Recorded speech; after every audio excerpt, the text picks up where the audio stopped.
I'm about to lose my mind. You've been gone for so long, I'm running out of time. I need a doctor, call me a doctor. I need a doctor to bring me back to life.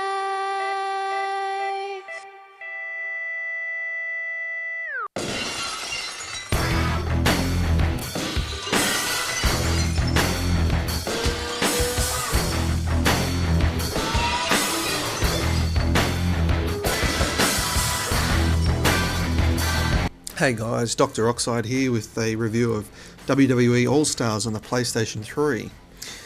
I just calculated how long I've been playing WWE wrestling games, and I've come to a rather embarrassing total of 8 years, and in those hundreds of hours of pounding digital man flesh, I never had as much fun as I did on the first hour of All-Stars. The first thing you'll notice is that the character models are not in any way realistic, which sets the tone for the game and wrestling as a whole. The wrestlers look like caricatures that Asian guy draws for $10 down at your local markets or your waterfront holiday destination.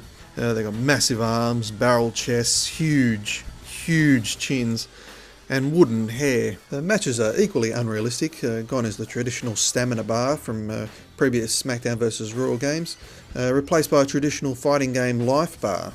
And as your life bar is slowly diminished throughout the match, it will go into the red, and a finisher will KO you, ending the match, or a signature move will leave you on the mat with no chance of kicking out no matter how hard you mash those buttons. And the signature move bar charges up along with the slower charging finishing move bar when you successfully strike or grapple, combo or taunt your opponent. Once the signature or finisher move is activated, you have the absolute pleasure of watching a frankly ridiculous maneuver performed in this OTT fantasy realm. For instance, Undertaker's chokeslam now includes picking the dude up by the neck and jumping 30 feet in the air before slamming his victim down into the mat.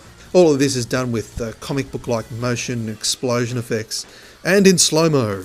All match rules are out the window, and rightly so, because that would just ruin the fun. Tag matches are a 4-man clusterfuck of fun, and no countouts, no submissions, keeps all the action really fast-paced. The options have been slimmed down to 1v1, tornado tag, hardcore, fatal 4-way and elimination.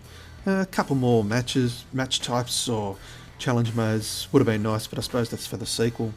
The roster isn't as big as the SmackDown vs. Raw games, but you really don't need it here. It has all your favourites, Randy Orton and Edge, Triple H, Big Show, Kane, etc.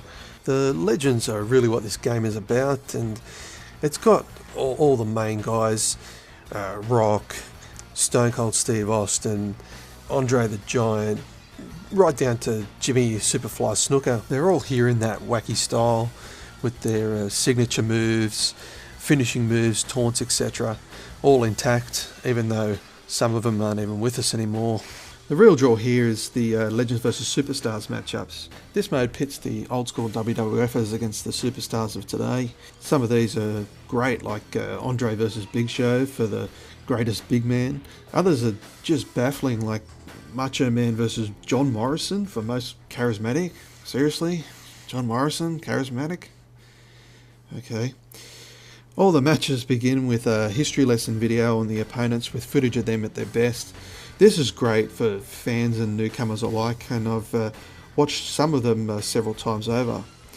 The story mode is what you'd expect from a wrestling game, but with voice acting and cutscenes that just leave the old SmackDown vs. Raw games looking like a first year uni student project and not the good ones. WWE All-Stars is just simply the best fun I've had in a video game since Burnout Paradise. And I haven't even got into the online component of it yet. So WWE All-Stars for me is a highly recommended. I give it 4 out of 5 steroid syringes. This is your friendly neighbourhood Dr. Oxide, signing off.